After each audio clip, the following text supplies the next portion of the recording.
Chapter 1. Not many weeks ago, on a street corner in the village of Pascoag, Rhode Island, a tall, heavily built, and wholesome-looking pedestrian furnished much speculation by a singular lapse of behavior.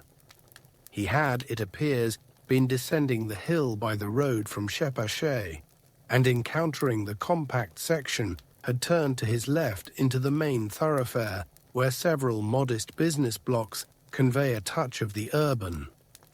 At this point, without visible provocation, he committed his astonishing lapse, staring queerly for a second at the tallest of the buildings before him, and then, with a series of terrified, hysterical shrieks, breaking into a frantic run which ended in a stumble and fall at the next crossing.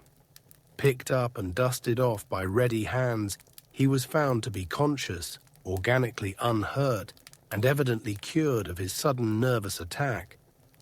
He muttered some shame-faced explanations involving a strain he had undergone, and with downcast glance turned back up the Shephershey road, trudging out of sight without once looking behind him. It was a strange incident to befall so large, robust, normal-featured, and capable-looking a man, and the strangeness was not lessened by the remarks of a bystander who had recognized him as the boarder of a well-known dairyman on the outskirts of Shephershey. He was, it developed, a New York police detective named Thomas F. Malone, now on a long leave of absence under medical treatment after some disproportionately arduous work on a gruesome local case which accident had made dramatic. There had been a collapse of several old brick buildings during a raid in which he had shared, and something about the wholesale loss of life, both of prisoners and of his companions, had peculiarly appalled him. As a result, he had acquired an acute and anomalous horror of any buildings even remotely suggesting the ones which had fallen in, so that in the end, mental specialists forbade him the sight of such things for an indefinite period. A police surgeon with relatives in Shephershey had put forward that quaint hamlet of wooden colonial houses as an ideal spot for the psychological convalescence, and thither the sufferer had gone, promising never to venture among the brick-lined streets of larger villages till duly advised by the wound socket specialist with whom he was put in touch. This walk to Pascoag for magazines had been a mistake, and the patient had paid in fright, bruises, and humiliation for his disobedience. So much the gossips of Shephershey and Pascoag knew, and so much also the most learned specialists believed. But Malone had at first told the specialists much more, ceasing only when he saw that utter incredulity was his portion. Thereafter he held his peace, protesting not at all when it was generally agreed that the collapse of certain squalid brick houses in the Red Hook section of Brooklyn, and the consequent death of many brave officers, had unseated his nervous equilibrium. He had worked too hard, all said, at trying to clean up those nests of disorder and violence. Certain features were shocking enough, in all conscience, and the unexpected tragedy was the last straw. This was a simple explanation which everyone could understand, and because Malone was not a simple person, he perceived that he had better let it suffice. To hint to unimaginative people of a horror beyond all human conception, a horror of houses and blocks and cities leprous and cancerous with evil dragged from elder worlds, would be merely to invite a padded cell instead of a restful rustication, and Malone was a man of sense despite his mysticism. He had the Celt's far vision of weird and hidden things, but the logician's quick eye for the outwardly unconvincing, an amalgam which had led him far afield in the 42 years of his life and set him in strange places for a Dublin University man, born in a Georgian villa near Phoenix Park. And now, as he reviewed the things he had seen and felt and apprehended, Malone was content to keep unshared the secret of what could reduce a dauntless fighter to a quivering neurotic. What could make old brick slums and seas of dark, subtle faces a thing of nightmare and eldritch portent. It would not be the first time his sensations had been forced to bide uninterpreted, for was not his very act of plunging into the polyglot abyss of New York's underworld a freak beyond sensible explanation? What could he tell the prosaic of the antique witcheries and grotesque marvels discernible to sensitive eyes amidst the poison cauldron, where all the varied dregs of unwholesome ages mix their venom and perpetuate their obscene terrors? He had seen the hellish green flame of secret wonder in this blatant, evasive welter of outward greed and inward blasphemy, and had smiled gently when all the New Yorkers he knew scoffed at his experiment in police work. They had been very witty and cynical, deriding his fantastic pursuit of unknowable mysteries and assuring him that in these days New York held nothing but cheapness and vulgarity. One of them had wagered him a heavy sum that he could not, despite many poignant things to his credit in the Dublin Review, even write a truly interesting story of New York lowlife. And now, looking back, he perceived that cosmic irony had justified the prophet's words while secretly confuting their flippant meaning. The horror, as glimpsed at last, could not make a story, for like the book cited by Poe's Germany authority, Es lässt sich nicht lesen, it does not permit itself to be read. Chapter 2. To Malone, the sense of latent mystery in existence was always present. In youth he had felt the hidden beauty and ecstasy of things, and had been a poet. But poverty and sorrow and exile had turned his gaze in darker directions, and he had thrilled at the imputations of evil in the world around. Daily life had for him come to be a phantasmagoria of macabre shadow studies, now glittering and leering with concealed rottenness, as in Beardsley's best manner, now hinting terrors behind the commonest shapes and objects, as in the subtler and less obvious work of Gustave Doré. He would often regard it as merciful that most persons of high intelligence jeer at the inmost mysteries, for he argued if superior minds were ever placed in fullest contact with the secrets preserved by ancient and lowly cults, the resultant abnormalities would soon not only wreck the world, but threaten the very integrity of the universe. All this reflection was no doubt morbid, but keen logic and a deep sense of humor ably offset it. Malone was satisfied to let his notions remain as half-spied and forbidden visions to be lightly played with. And hysteria came only when duty flung him into a hell of revelation too sudden and insidious to escape. He had for some time been detailed to the Butler Street station in Brooklyn when the Red Hook matter came to his notice. Red Hook is a maze of hybrid squalor near the ancient waterfront opposite Governor's Island, with dirty highways climbing the hill from the wharves to that higher ground where the decayed lengths of Clinton and Court Streets lead off toward the Borough Hall. Its houses are mostly of brick, dating from the first quarter to the middle of the 19th century, and some of the obscurer alleys and byways have that alluring antique flavor which conventional reading leads us to call Dickensian. The population is a hopeless tangle and enigma, Syrian, Spanish, Italian and Negro elements impinging upon one another, and fragments of Scandinavian and American belts lying not far distant. It is a babel of sound and filth, and sends out strange cries to answer the lapping, oily waves at its grimy piers and the monstrous organ litanies of the harbour whistles. Here, long ago, a brighter picture dwelt, with clear-eyed mariners on the lower streets and homes of taste and substance where the larger houses line the hill. One can trace the relics of this former happiness in the trim shapes of the buildings, the occasional graceful churches, and the evidences of original art and background in bits of detail here and there. A worn flight of steps, a battered doorway, a wormy pair of decorative columns or pilasters, or a fragment of once green space with bent and rusted iron railing. The houses are generally in solid blocks, and now and then a many-windowed cupola arises to tell of days when the households of captains and ship owners watched the sea. From this tangle of material and spiritual putrescence, the blasphemies of 100 dialects assail the sky. Hordes of prowlers reel shouting and singing along the lanes and thoroughfares. Occasional furtive hands suddenly extinguish lights and pull down curtains, and swarthy, sin-pitted faces disappear from windows when visitors pick their way through.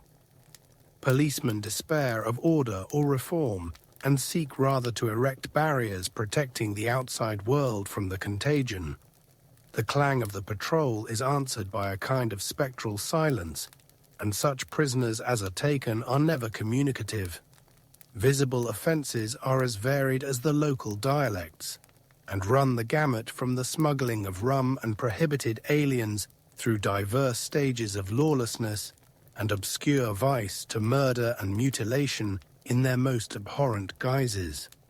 That these visible affairs are not more frequent is not to the neighbourhood's credit, unless the power of concealment be an art demanding credit. More people enter Red Hook than leave it, or at least than leave it by the landward side, and those who are not loquacious are the likeliest to leave. Malone found in this state of things a faint stench of secrets more terrible than any of the sins denounced by citizens and bemoaned by priests and philanthropists. He was conscious, as one who united imagination with scientific knowledge, that modern people under lawless conditions tend uncannily to repeat the darkest instinctive patterns of primitive half-ape savagery in their daily life and ritual observances, and he had often viewed with an anthropologist's shudder the chanting, cursing processions of blear-eyed and pock-marked young men which wound their way along in the dark, small hours of morning. One saw groups of these youths incessantly, sometimes in leering vigils on street corners, sometimes in doorways playing eerily on cheap instruments of music, sometimes in stupefied dozes or indecent dialogues around cafeteria tables near Borough Hall, and sometimes in whispering converse around dingy taxicabs drawn up at the high stoops of crumbling and closely shuttered old houses. They chilled and fascinated him more than he dared confess to his associates on the force, for he seemed to see in them some monstrous thread of secret continuity, some fiendish, cryptical, and ancient pattern utterly beyond and below the sordid mass of facts and habits and haunts listed with such conscientious technical care by the police. They must be, he felt inwardly, the heirs of some shocking and primordial tradition, the sharers of debased and broken scraps from cults and ceremonies older than mankind. Their coherence and definiteness suggested it, and it showed in the singular suspicion of order which lurked beneath their squalid disorder. He had not read in vain such treatises as Miss Murray's Witch Cult in Western Europe, and knew that up to recent years there had certainly survived among peasants and furtive folk a frightful and clandestine system of assemblies and orgies descended from dark religions antedating the Aryan world, and appearing in popular legends as black masses and witches' sabbaths. That these hellish vestiges of old Turanian Asiatic magic and fertility cults were even now wholly dead, he could not for a moment suppose, and he frequently wondered how much older and how much blacker than the very worst of the muttered tales some of them might really be. Chapter 3.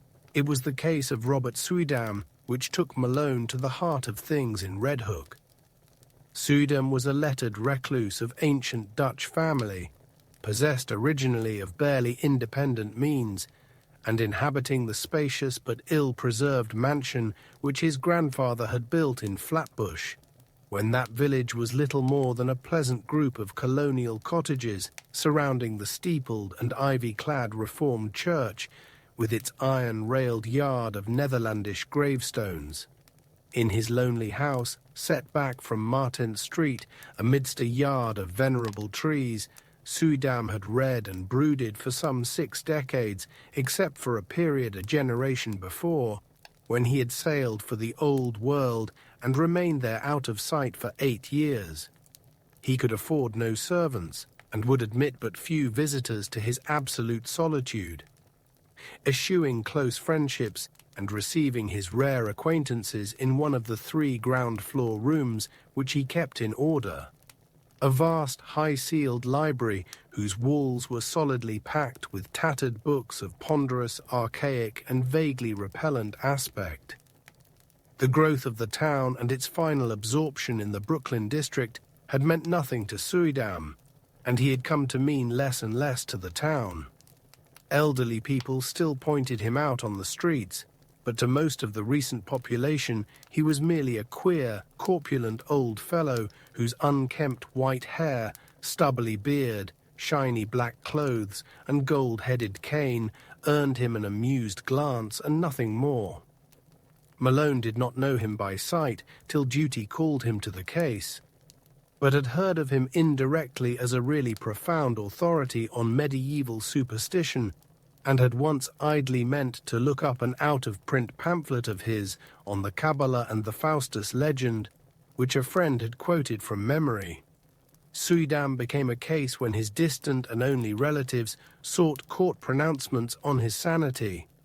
Their action seemed sudden to the outside world, but was really undertaken only after prolonged observation and sorrowful debate.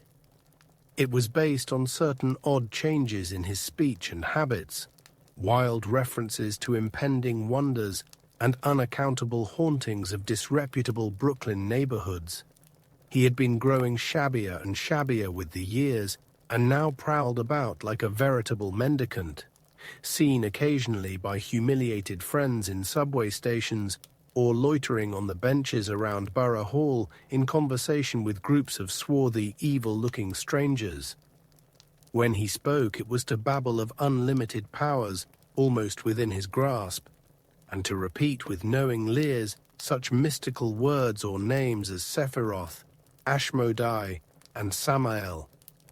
The court action revealed that he was using up his income and wasting his principal in the purchase of curious tomes imported from London and Paris, and in the maintenance of a squalid basement flat in the Red Hook district, where he spent nearly every night, receiving odd delegations of mixed rowdies and foreigners, and apparently conducting some kind of ceremonial service behind the green blinds of secretive windows. Detectives assigned to follow him reported strange cries and chants and prancing of feet filtering out from these nocturnal rites, and shuddered at their peculiar ecstasy and abandon despite the commonness of weird orgies in that sodden section. When, however, the matter came to a hearing, Suydam managed to preserve his liberty. Before the judge, his manner grew urbane and reasonable, and he freely admitted the queerness of demeanor and extravagant cast of language into which he had fallen through excessive devotion to study and research. He was, he said, engaged in the investigation of certain details of European tradition, which required the closest contact with foreign groups and their songs and folk dances. The notion that any low secret society was preying upon him, as hinted by his relatives, was obviously absurd, and showed how sadly limited was their understanding of him and his work. Triumphing with his calm explanations, he was suffered to depart unhindered, and the paid detectives of the Suydams, Corlairs, and Van Brunts were withdrawn in resigned disgust. It was here that an alliance of federal inspectors and police, Malone with them, entered the case. The law had watched the Suydam action with interest, and had in many instances been called upon to aid the private detectives. In this work, it developed that Suydam's new associates were among the blackest and most vicious criminals of Red Hook's devious lanes, and that at least a third of them were known and repeated offenders in the matter of thievery, disorder, and the importation of illegal immigrants. Indeed, it would not have been too much to say that the old scholar's particular circle coincided almost perfectly with the worst of the organized cliques, which smuggled ashore certain nameless and unclassified Asian dregs, wisely turned back by Ellis Island. In the teeming rookeries of Parker Place, since renamed, where Suydam had his basement flat, there had grown up a very unusual colony of unclassified slant-eyed folk who used the Arabic alphabet but were eloquently repudiated by the great mass of Syrians in and around Atlantic Avenue. They could all have been deported for lack of credentials. But legalism is slow-moving, and one does not disturb Red Hook unless publicity forces one to. These creatures attended a tumble-down stone church, used Wednesdays as a dance hall, which reared its Gothic buttresses near the vilest part of the waterfront. It was nominally Catholic, but priests throughout Brooklyn denied the place all standing and authenticity, and policemen agreed with them when they listened to the noises it emitted at night. Malone used to fancy he heard terrible cracked bass notes from a hidden organ far underground when the church stood empty and unlighted, whilst all observers dreaded the shrieking and drumming which accompanied the visible services. Suydam, when questioned, said he thought the ritual was some remnant of Nestorian Christianity, tinctured with the shamanism of Thibet. Most of the people, he conjectured, were of Mongoloid stock, originating somewhere in or near Kurdistan. And Malone could not help recalling that Kurdistan is the land of the Yazidis, last survivors of the Persian devil worshippers.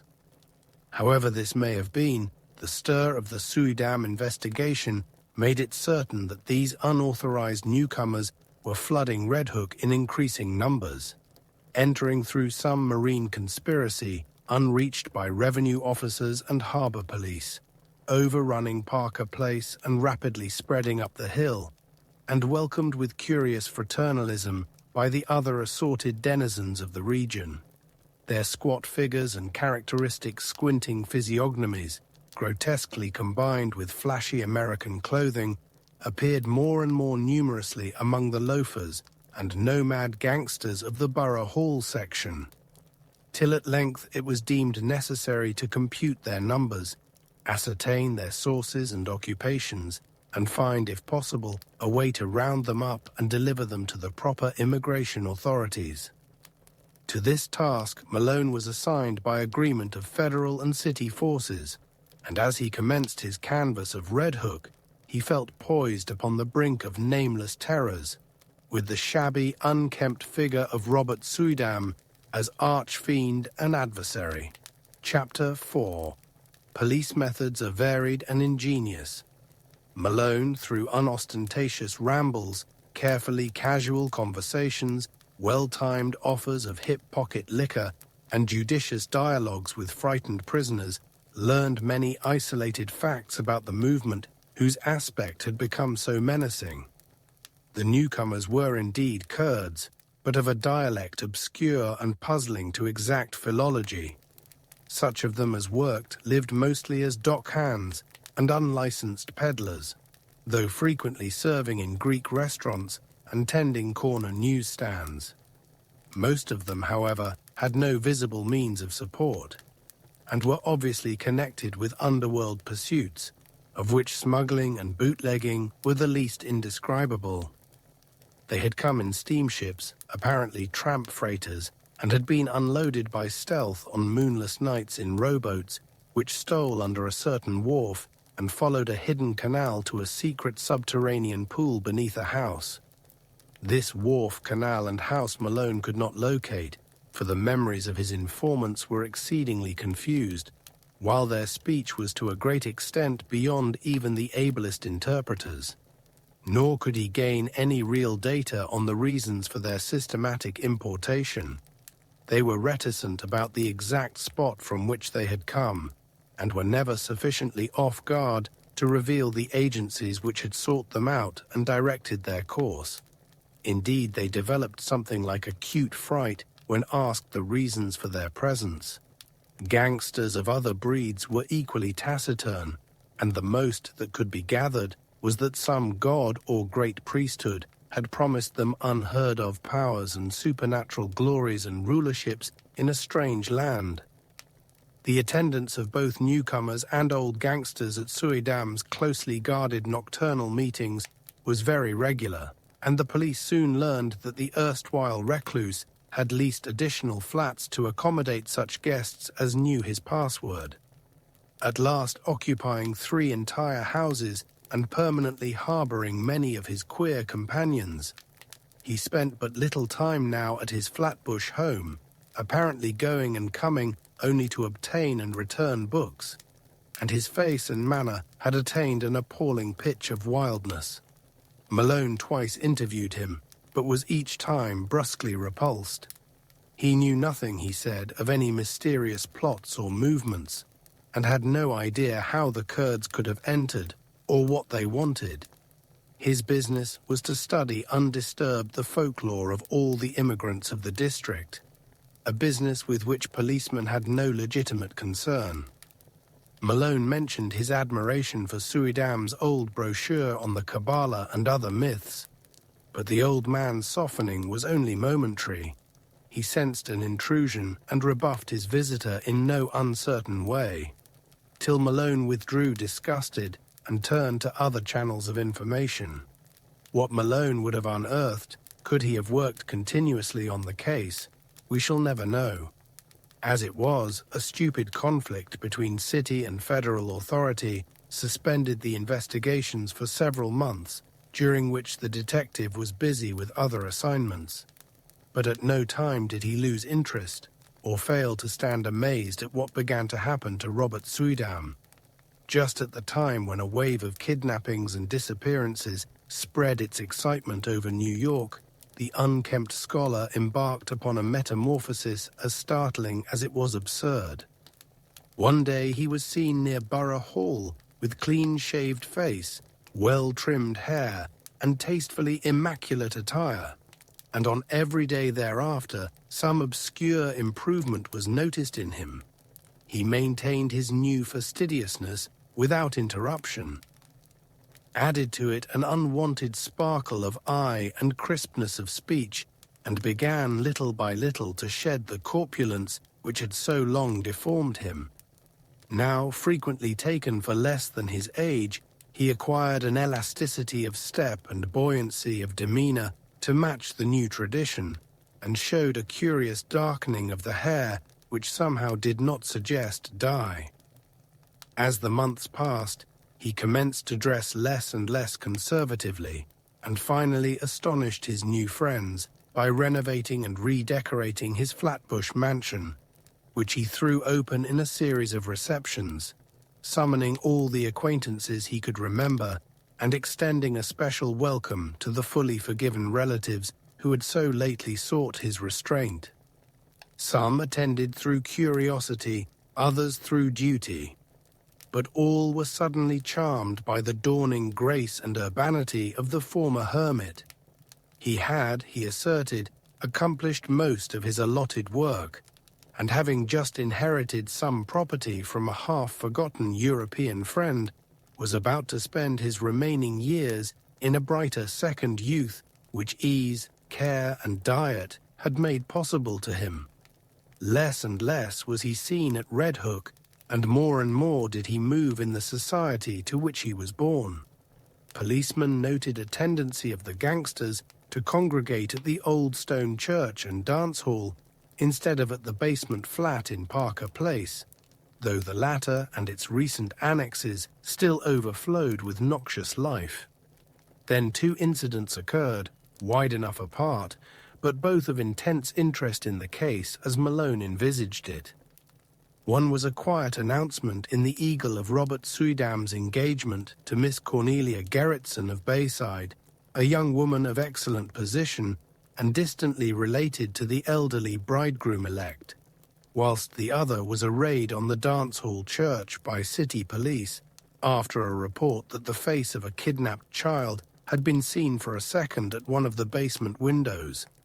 Malone had participated in this raid and studied the place with much care when inside. Nothing was found, In fact, the building was entirely deserted when visited, but the sensitive Celt was vaguely disturbed by many things about the interior.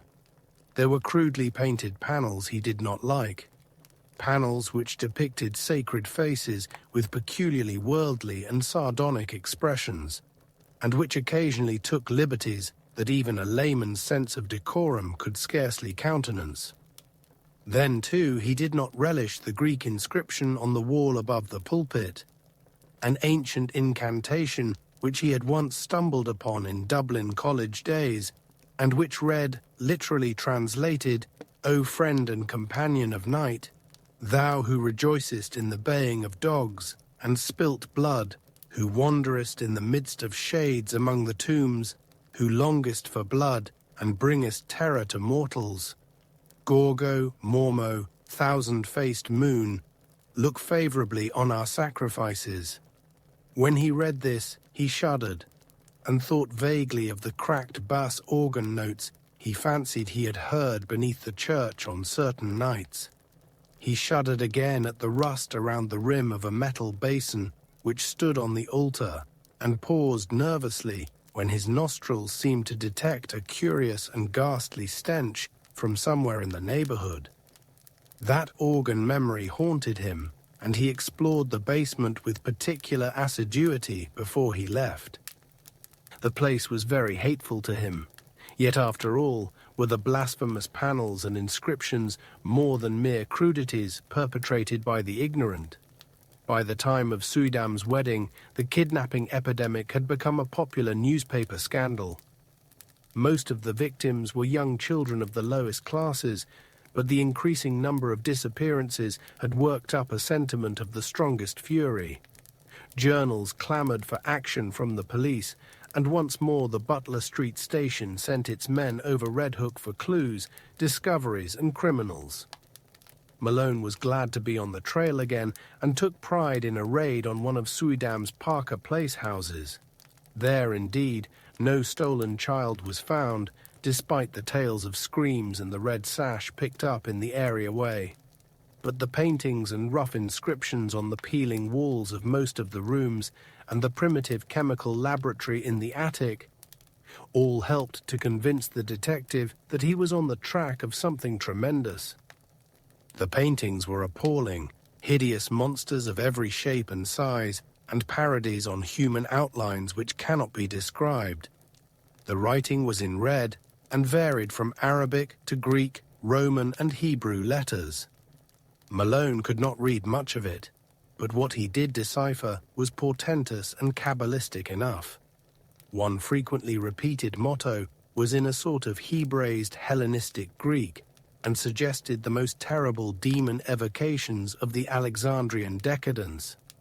Hel Heloim, Sother Emanvel, Sabaoth Agla Tetragrammaton, Agyros, Othios Iskairos, Athanatos Yehovah, Va Adonai Sadeh, Homovshon Messias Eskereheye.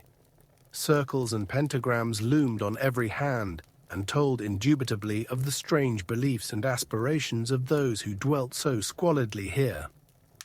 In the cellar, however, the strangest thing was found, a pile of genuine gold ingots covered carelessly with a piece of burlap, and bearing upon their shining surfaces the same weird hieroglyphics which also adorned the walls. During the raid, the police encountered only a passive resistance from the squinting Orientals that swarmed from every door. Finding nothing relevant, they had to leave all as it was. But the precinct captain wrote Suidam a note advising him to look closely to the character of his tenants and protégés in view of the growing public clamour. Chapter 5. Then came the June wedding and the great sensation. Flatbush was gay for the hour about high noon, and pennanted motors thronged the streets near the old Dutch church, where an awning stretched from door to highway. No local event ever surpassed the Suidam Gerritsen nuptials in tone and scale, and the party which escorted bride and groom to the Cunard Pier was, if not exactly the smartest, at least a solid page from the social register. At 5 o'clock adieux were waved, and the ponderous liner edged away from the long pier, slowly turned its nose seaward, discarded its tug, and headed for the widening water spaces that led to old-world wonders. By night, the outer harbour was cleared, and late passengers watched the stars twinkling above an unpolluted ocean. Whether the tramp steamer or the Scream was first to gain attention, no one can say. Probably they were simultaneous, but it is of no use to calculate.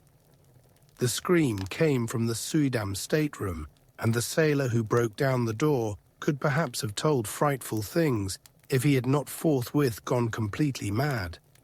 As it is, he shrieked more loudly than the first victims, and thereafter ran simpering about the vessel till caught and put in irons. The ship's doctor, who entered the stateroom and turned on the lights a moment later, did not go mad, but told nobody what he saw till afterward, when he corresponded with Malone in Shephershey. It was murder, strangulation, but one need not say that the claw mark on Mrs. Suydam's throat could not have come from her husband's or any other human hand, or that upon the white wall there flickered for an instant in hateful red a legend which, later copied from memory, seems to have been nothing less than the fearsome Chaldee letters of the word Lilith. One need not mention these things because they vanished so quickly.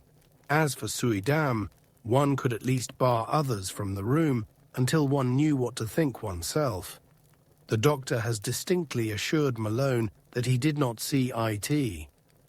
The open porthole just before he turned on the lights was clouded for a second with a certain phosphorescence, and for a moment there seemed to echo in the night outside the suggestion of a faint and hellish tittering.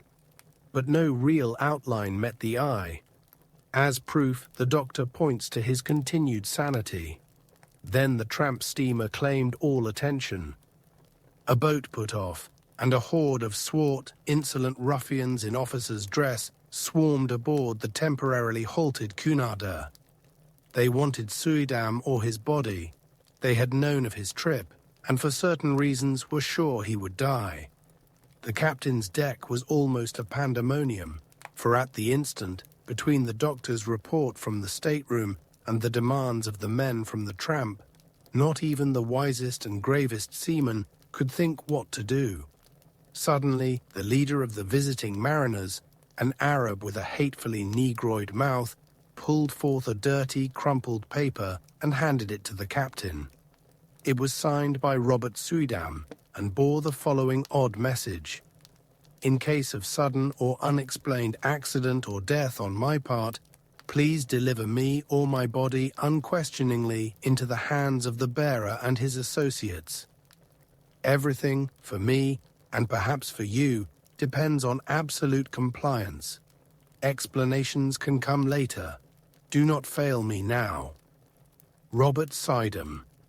Captain and doctor looked at each other, and the latter whispered something to the former.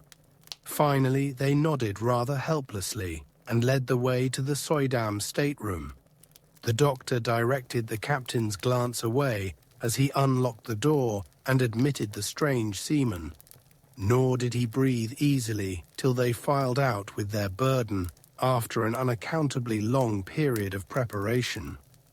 It was wrapped in bedding from the berths, and the doctor was glad that the outlines were not very revealing. Somehow the men got the thing over the side and away to their tramp steamer without uncovering it. The Cunarder started again, and the doctor and a ship's undertaker sought out the Suydam stateroom to perform what last services they could. Once more the physician was forced to reticence and even to mendacity, for a hellish thing had happened. When the undertaker asked him why he had drained off all of Mrs. Suydam's blood, he neglected to affirm that he had not done so, nor did he point to the vacant bottle spaces on the rack, or to the odour in the sink, which showed the hasty disposition of the bottle's original contents. The pockets of those men, if men they were, had bulged damnably when they left the ship. 2 hours later, and the world knew by radio all that it ought to know of the horrible affair. Chapter 6. That same June evening, without having heard a word from the sea, Malone was desperately busy among the alleys of Red Hook. A sudden stir seemed to permeate the place, and as if apprised by grapevine telegraph of something singular, the denizens clustered expectantly around the dance hall church and the houses in Parker Place. 3 children had just disappeared, blue-eyed Norwegians from the streets toward Gowanus, and there were rumors of a mob forming among the sturdy Vikings of that section. Malone had for weeks been urging his colleagues to attempt a general clean-up, and at last, moved by conditions more obvious to their common sense than the conjectures of a Dublin dreamer, they had agreed upon a final stroke. The unrest and menace of this evening had been the deciding factor, and just about midnight a raiding party recruited from 3 stations descended upon Parker Place and its environs. Doors were battered in, stragglers arrested, and candle-lighted rooms forced to disgorge unbelievable throngs of mixed foreigners in figured robes, mitres, and other inexplicable devices.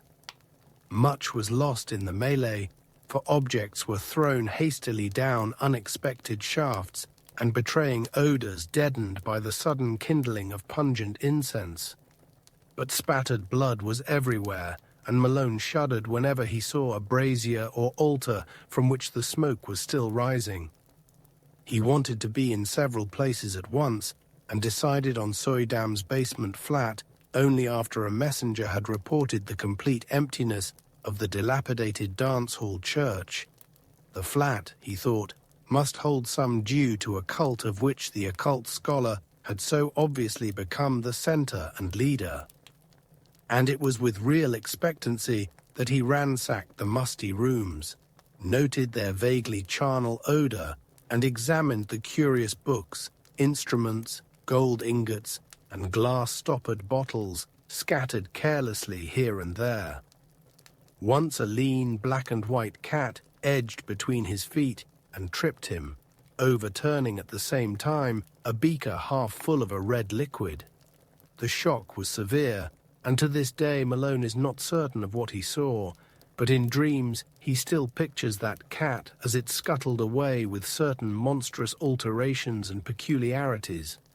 Then came the locked cellar door and the search for something to break it down.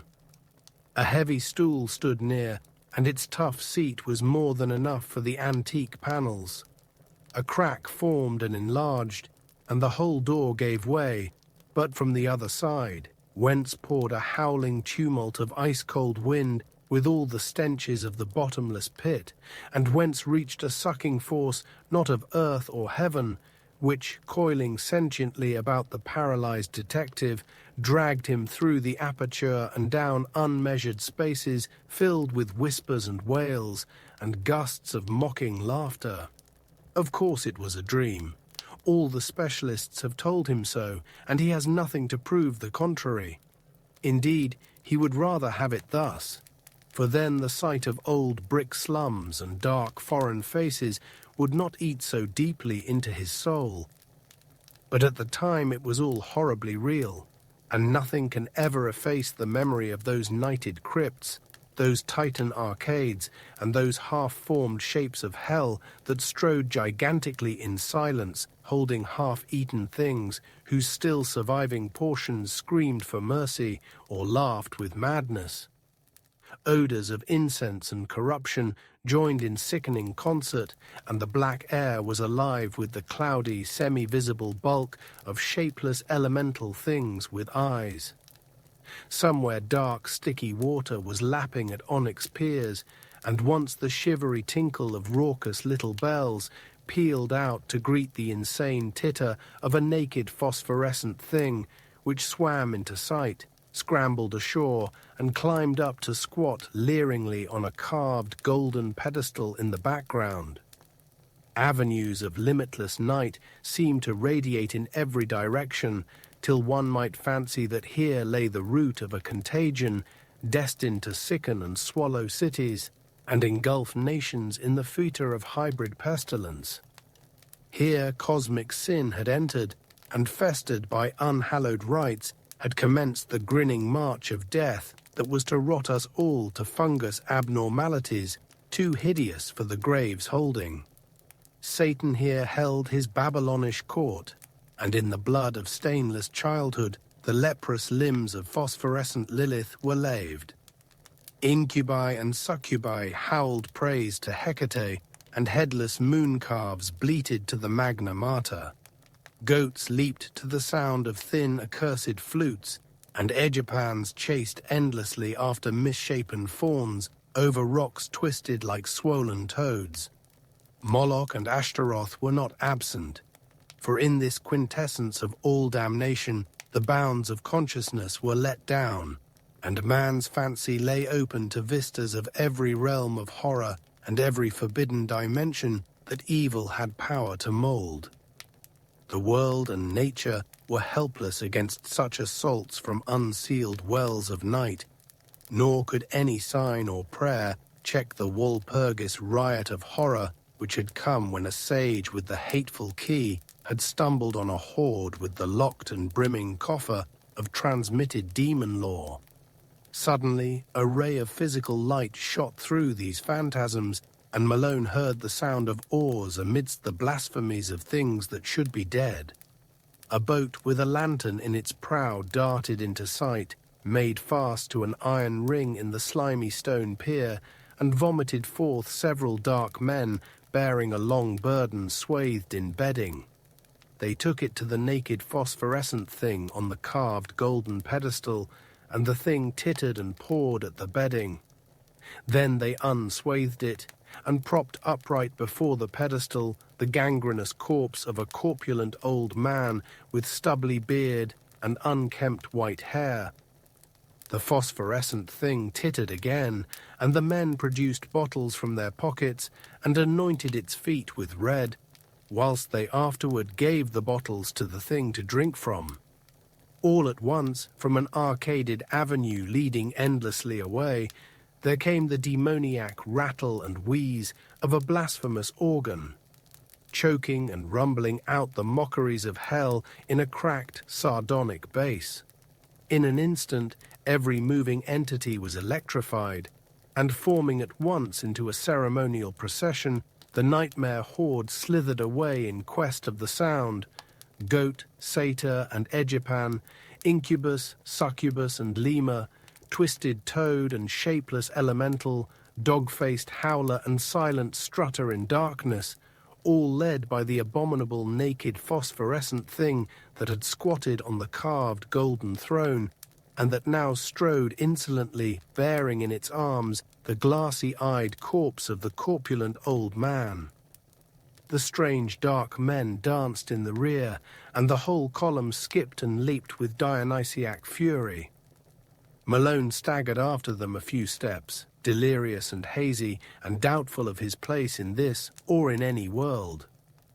Then he turned, faltered, and sank down on the cold, damp stone, gasping and shivering as the daemon organ croaked on, and the howling and drumming and tinkling of the mad procession grew fainter and fainter. Vaguely he was conscious of chanted horrors and shocking croakings afar off. Now and then a wail or whine of ceremonial devotion would float to him through the black arcade, whilst eventually there rose the dreadful Greek incantation whose text he had read above the pulpit of that dance-hall church. O friend and companion of night, thou who rejoicest in the baying of dogs, here a hideous howl bust forth, and spilt blood, here nameless sounds vied with morbid shriekings, who wanderest in the midst of shades among the tombs, here a whistling sigh occurred, who longest for blood and bringest terror to mortals, short, sharp cries from myriad throats, Gorgo, repeated as response, Mormo, repeated with ecstasy, thousand-faced moon, sighs and flute notes, look favorably on our sacrifices. As the chant closed, a general shout went up, and hissing sounds nearly drowned the croaking of the cracked bass organ. Then a gasp, as from many throats, and a babel of barked and bleated words. Lilith, great Lilith, behold the bridegroom. More cries, a clamour of rioting, and the sharp clicking footfalls of a running figure. The footfalls approached, and Malone raised himself to his elbow to look. The luminosity of the crypt, lately diminished, had now slightly increased, and in that devil light there appeared the fleeing form of that which should not flee or feel or breathe, the glassy-eyed, gangrenous corpse of the corpulent old man, now needing no support, but animated by some infernal sorcery of the rite just closed. After it raced the naked, tittering, phosphorescent thing that belonged on the carven pedestal, and still farther behind panted the dark men and all the dread crew of sentient loathsomenesses. The corpse was gaining on its pursuers and seemed bent on a definite object, straining with every rotting muscle toward the carved golden pedestal, whose necromantic importance was evidently so great. Another moment and it had reached its goal, whilst the trailing throng laboured on with more frantic speed. But they were too late, for in one final spurt of strength which ripped tendon from tendon and sent its noisome bulk floundering to the floor in a state of jellyish dissolution, the staring corpse which had been Robert Suydam achieved its object and its triumph.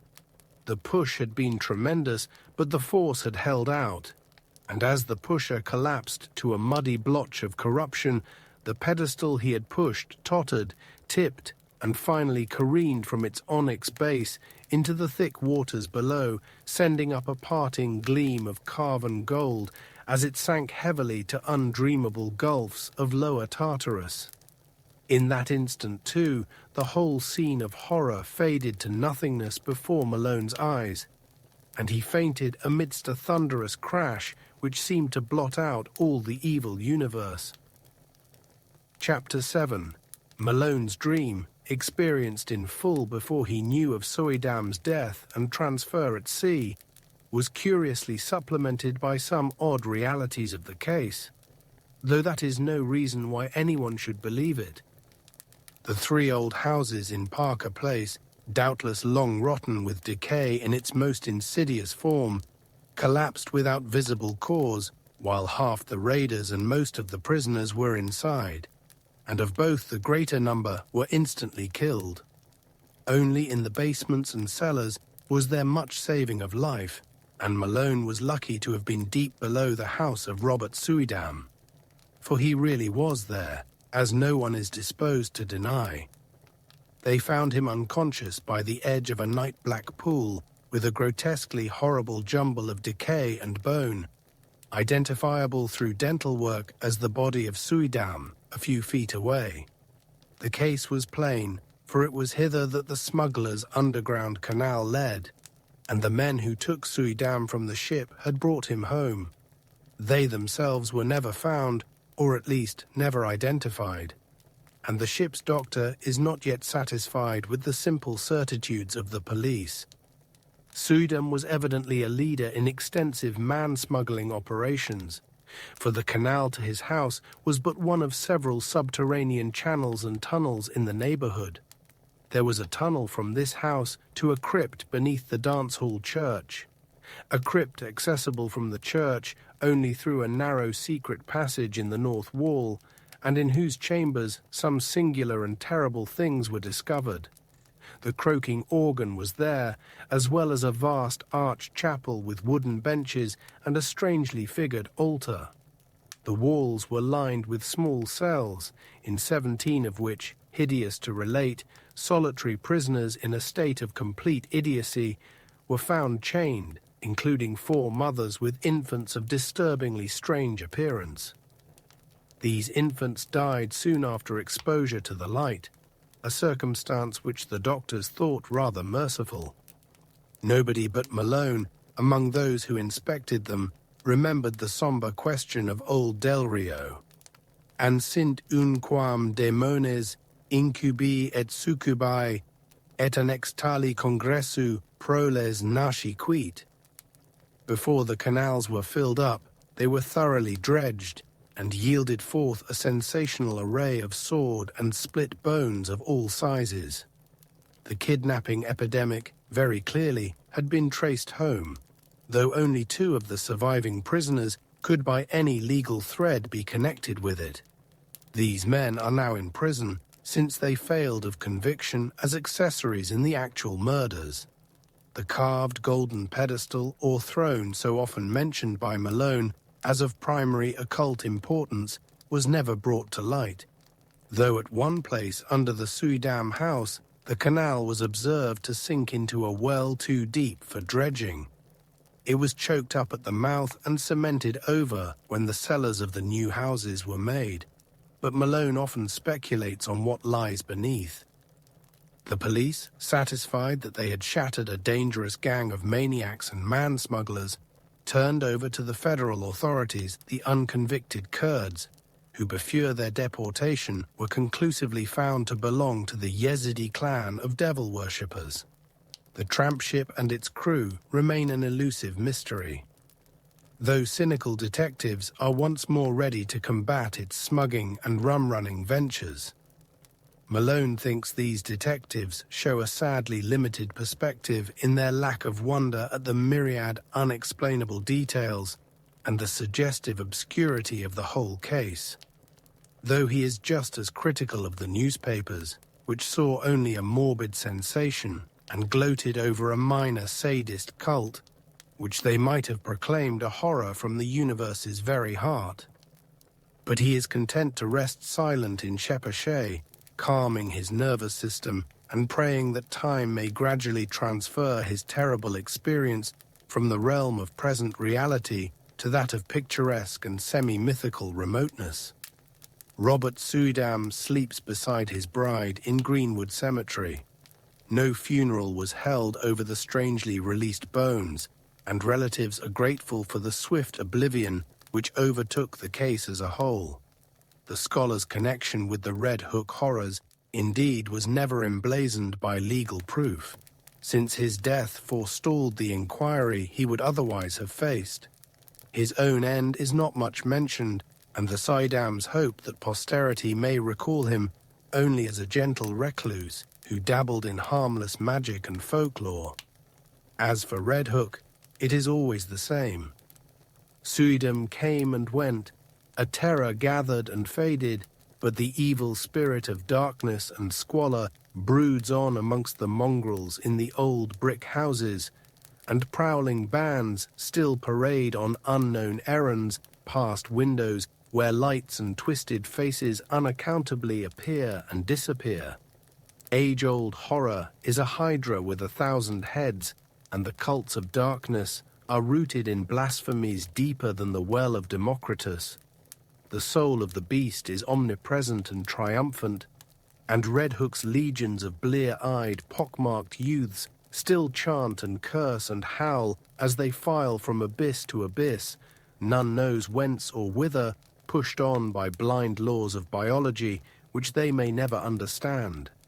As of old, more people enter Red Hook than leave it on the landward side, and there are already rumors of new canals running underground to certain centers of traffic in liquor and less mentionable things. The dance hall church is now mostly a dance hall, and queer faces have appeared at night at the windows. Lately, a policeman expressed the belief that the filled-up crypt has been dug out again, and for no simply explainable purpose. Who are we to combat poisons older than history and mankind? Apes danced in Asia to those horrors, and the cancer lurks secure and spreading where furtiveness hides in rows of decaying brick. Malone does not shudder without cause, for only the other day an officer overheard a swarthy, squinting hag teaching a small child some whispered patois in the shadow of an areaway. He listened and thought it very strange when he heard her repeat over and over again